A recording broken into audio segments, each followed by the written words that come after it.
খাওয়া দাওয়া কমপ্লিট, পুরো গাঁড় ফাটা, মা খেয়ে গেলে ঘাম পাম বের করে দিচ্ছে মুখ দিয়ে, মা নাক দিয়ে সিগনি ফিগনি বেরিয়ে পড়ছে, মা যা পাতে মাতে পড়ে যাচ্ছে, মা যা সুন্দর মাংস রান্না করেছি, আর যে রাইস করেছে নাক দিয়ে সিগনি বেরিয়ে যাচ্ছে, ওই শুদ্ধ মেরে দিচ্ছে। কপিস মাংস আছে কোন দেখি?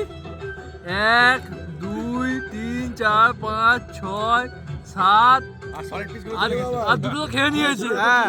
আবার কিন্তু রান্না যখন পিস মাংস দেখুন, চাল তো ফাঁকা পাশে। 250 টাকা দিয়েছে, 500 টাকা খাবার খেলো, 250 টাকা দিয়ে 500 টাকা খাবার খাচ্ছে। এগুলো হচ্ছে পয়সা উসুল খাবার, পয়সা উসুল। এখন হচ্ছে আইবুড়ো ভাত এরম করলো, তাহলে এর বিয়েতে কি হবে 15 তারিখ? গামলা ফামলা বেঁকিয়ে দেবে কিন্তু,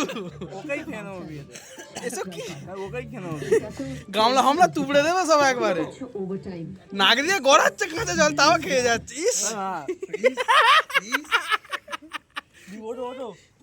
টপ করে পড়লো। হ্যাঁ কি হলো এখানে? কি এ কি অসারে বান মেরে দিল।